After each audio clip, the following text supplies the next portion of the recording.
Hey everybody, welcome back to Teal House Farm. It's just me and the little ones today.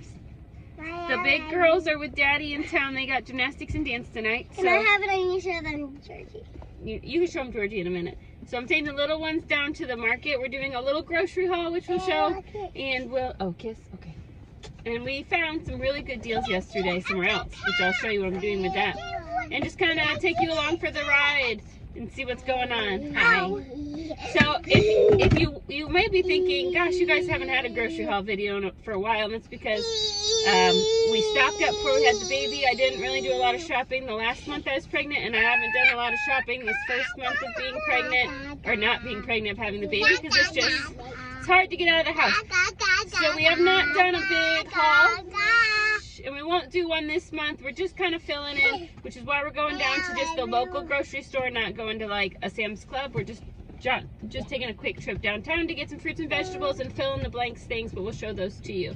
All right, JJ desperately wants to show you Georgie, and then we're gonna go in and get some food. Hi, so cute. So cute. For you. All right, we try to get all the groceries in the cart, but there's not much room between Pat and the baby, but we get it kind of all squeezed in there. The girls wanted to pick a special dessert. We had to not get those. Those were super expensive, but we did find something good to enjoy tonight for dessert. And we also needed lots of frozen veggies because we really have gone through those in our freezer. And we just pack whatever we can find a way to fit on the cart. And then we head to the checkout, head home. Usually I have the kids help me bring in groceries, but it's such a nice day today. I just told them to go and play on the trampoline or the swing set or something. So I got it all set out. Total amount spent was $155. This is gonna be about 2 weeks worth of additional stuff to go with what's already put up in the pantry and the freezer and stuff from when we prepped for baby. And then I'll have to go back in a couple of weeks for more milk and more fresh fruit, which will probably be about another $100 worth. And then that'll get us through the end of the month, and then we'll need to start doing our regular really big grocery hauls. So we'll be eating through everything that we stocked up on. The prices at the store are typically higher than they would be at Walmart or Sam's Club, but it's only 10 miles from our house, which is really nice. And so it's a good way to fill in the gaps with the baby without having to make those really long trips to the city. But again, starting next month, we'll do the big trip to the city to hit up the Aldi, Sam's Club, places like that, discount stores to really get a lot of food for our large family. But I'll show you what I got today to fill in the blanks. I got 3 gallons worth of milk. They were really short on gallons. We like 1%. So I got 2 half gallons so I didn't wipe out their gallons. And then we love orange juice, so we got 2 half gallons of orange juice. Got a grape juice. And then the kids absolutely love this frozen apple kiwi strawberry juice. It used to be more cost effective to get the frozen juice instead of the bottled juice, but that is not true anymore. It's basically the same price, but as far as storage goes, the frozen juice is nice because it's smaller. My pantry's really small, so I can sneak those in the freezer and don't have a bunch of juice bottles on the floor of the pantry. I got 4 dozen eggs. It was actually cheaper to get the eggs in the dozen than it was to get a big box of eggs at the store, so there's 4 dozen. Our chickens are not really laying right now because we had that super cold snap, but we'll be getting more eggs pretty soon because spring is coming. I got a pound's worth of shredded cheese, and then this sandwich cheese. And this stuff is just like Kraft American Singles, but they're not individually wrapped, and it's like half the price, so that's nice. I got tub butter.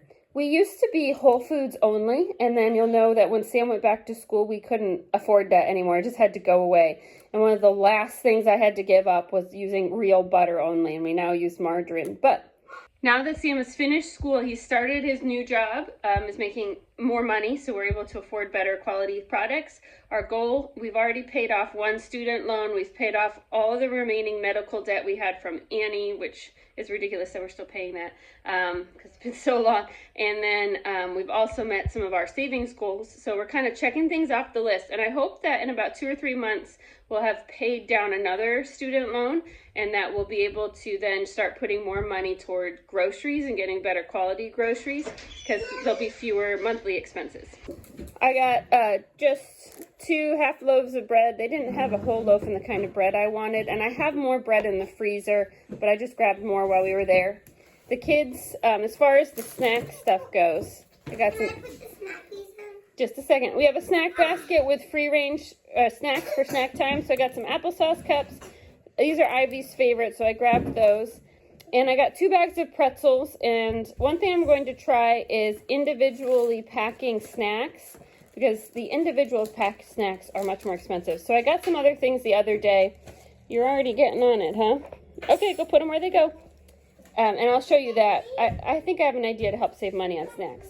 I got 3 bags of overripe bananas. They sell those at like a 70% discount. We're going to make banana chips. The kids love those for a snack. No. Put those back. I'm almost done, and then you can help, okay? I told them they could pick a special dessert tonight, the little kids, so they picked these fruit and cream popsicles, and I got some ice cream for Sam and I.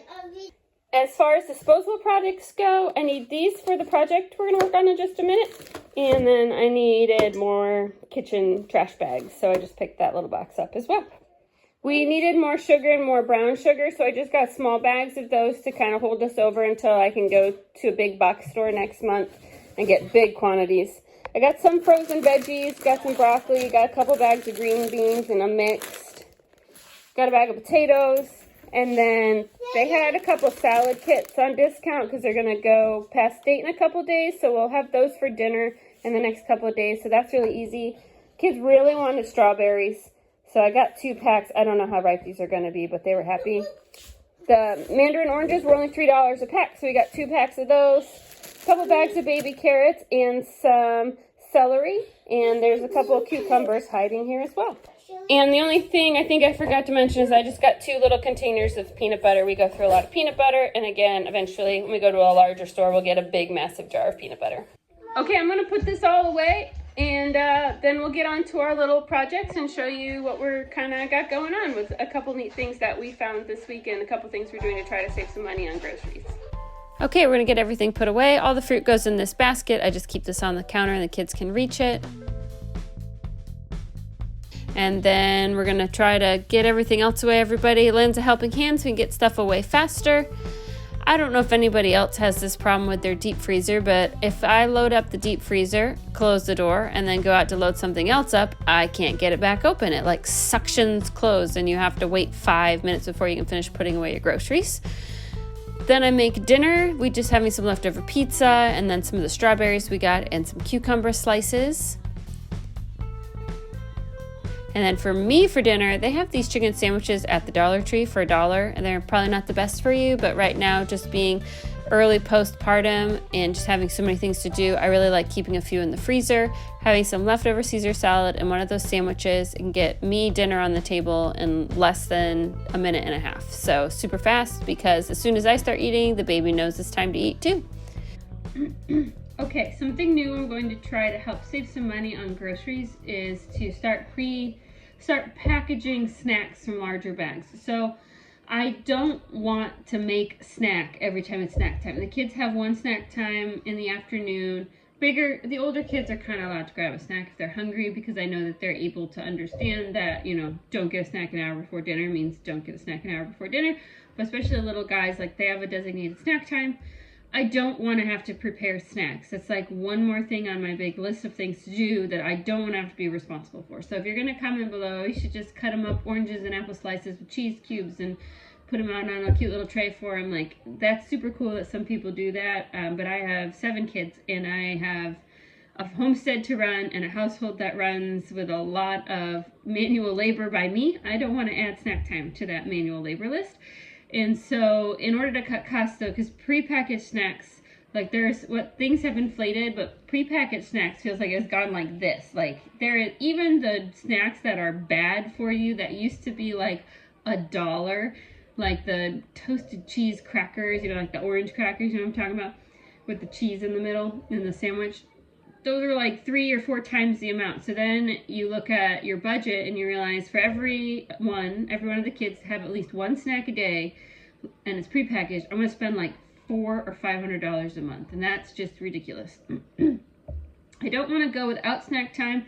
Trying to be careful about walking the line between being trying to set a good example about food conservation and not wasting, but not giving my children a bad relationship with food by telling them they can't eat when they're hungry or anything like that. So all that said is we're gonna make some pre-packaged snacks ourselves.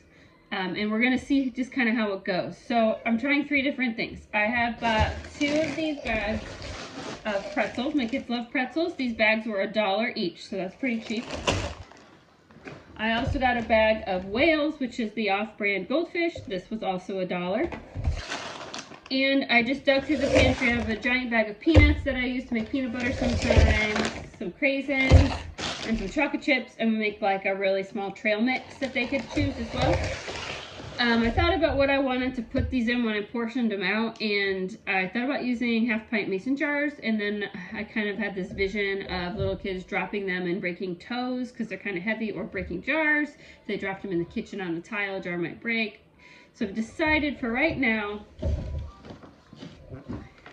I'm just going to use these cheap, somebody already tried to open them, these cheap Ziploc bags. And if I feel like making ahead the snacks is being really cost effective, then I am going to probably invest in some sort of small like plastic Tupperware type containers with locking lids instead of consistently buying these throwaway bags. Because 1, that's wasteful, and 2, it's an added expense. But I feel like the bags were the cheapest way to get started the fastest, and if this doesn't work well, then we'll consider some other options. A couple things that I consider about whether things work well is how much time does it take to prep it for me? So I can do a whole bunch of snacks pretty quick, I think, here. And this is also something, if the big kids were here, they probably would enjoy helping with too. And so I don't think that part's really going to bother me. And the other thing to consider is how much whining accompanies it. Like, are the kids just going to complain about this all the time, that the snacks are different, or they can't get the snacks they like anymore? I don't think that'll be a problem, because almost everything they really usually enjoy, you know, we've kind of picked up that they're available in large bags, and so that shouldn't be a problem. It's just, you know, I'm going to put them in small bags instead of the company. And then the third thing is how much money it actually saves. It's not really worth the effort if it doesn't save a lot of money, but this does save a lot of money, because just these 3 things probably saved me $20 over buying it at the store prepackaged. Because you would have had to buy the name brands, because those are the ones that make the small containers. It's automatically more expensive, and then they just upcharge for the small packages. So we're going to make all of the packages, we'll put them in our snack basket, and we'll try it for a couple weeks. And then we'll make some banana chips, which is really easy. That's my kid's favorite. I'll show you how we do that with the overripe bananas. And then we have some chicken that we got super cheap, and we're going to put that up as well. So hopefully all these things together are going to be some grocery savings for our family. And in case you're curious why I don't just let the kids portion out from the bags and boxes and stuff, it's because little kids make a huge mess. Even if they have self-control with the portions, which a lot of times they don't, they dump it all over the pantry, or they'll try to open a bag like this and I'll rip it right down, and then everything goes everywhere. So I would much rather prepackage it myself, so that both there's portion control and also hopefully this means reduced mess in the pantry. We get these bags filled. I try to portion them out all equally. It's pretty simple to do. It really didn't take me very long, and Pat has already stolen the first bag of snackies. He took that to eat, and then we're going to do the pretzels next. I got 2 bags of the pretzels because the kids really like pretzels, and they were super cheap at the store. Next up, we're going to make the trail mix. So I used the leftover pretzels, some peanuts, and then some craisins. Raisins probably would have been better, but I didn't have any, and just some chocolate chips. Mix that up, and then Pat helps me scoop some into each bag. I know that these will go really fast because they have chocolate in them. The kids will really like these. That's what we made, so that went pretty far. We're going to put those all in the snack basket. The banana chips are really easy. We make these almost every week. We go to that same market a lot to get, you know, milk and fruit. And they always have bananas that are marked down because they're considered too ripe. But really, this isn't really that ripe. It's got one little tiny bad spot.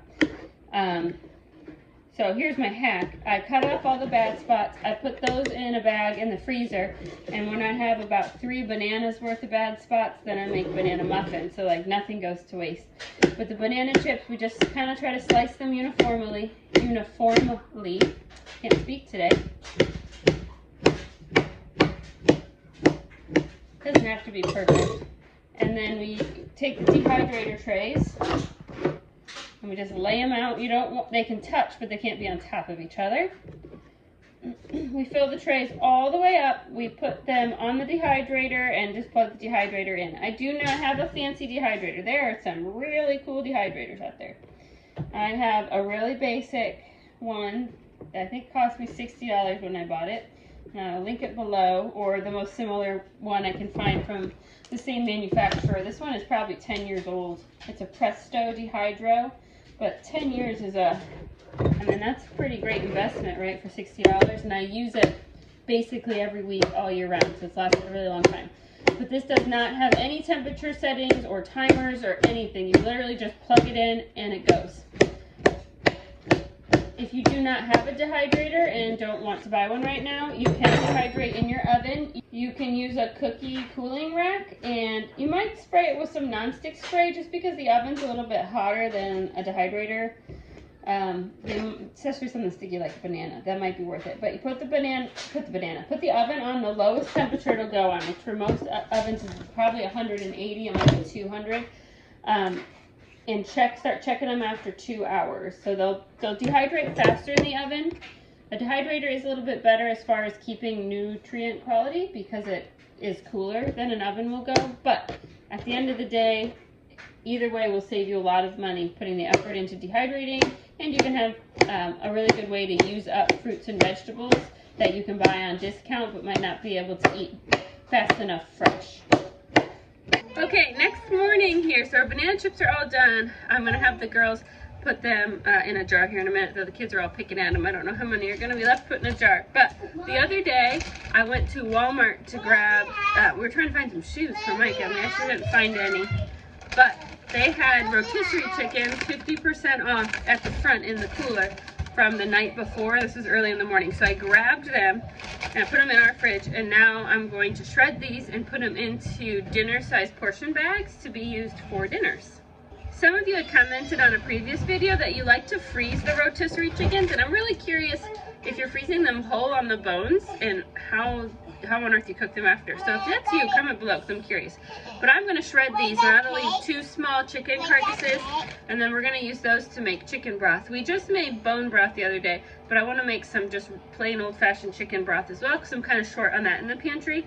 And then we will have processed quite a bit of food that didn't cost us very much money over the last 2 days to really help restock the pantry. So let's get some work done. Are you talking? Yeah. Are you going to help me? Yeah. Oh. Okay, so we dump the chicken in a large bowl, and Pat touches it once and decides it's way too slimy to help with. So I'm going to do it myself, and he's just going to watch. That's fine. So I put all the meat in one bowl, and I put the bones in another bowl. And we're just kind of separate out the 2 chickens that way. So we have a bowl with the carcasses and a bowl with all the shredded meat. And then we grab some bags and we're going to start packaging it up. I made 5 dinner-sized bags worth. So that actually went pretty far, and I just put those in the freezer until I need them. Next up, we're going to make those bones into some chicken broth. So we're going to go ahead and throw them in my big 5-gallon pot. I got some frozen celery tops in the freezer. I have some potatoes that are getting kind of soft. Wash those and chop them up, throw them in there. I also threw some carrot peels in there, and then we load it up with water. Add a little bit of salt. I never measure that. That looks about right. Okay, while we were in town, we got this package, and I think I know what it is. Somebody said they were going to send us a special mason jar opener, so we're going to open this, and I'm thinking that's what it's going to be.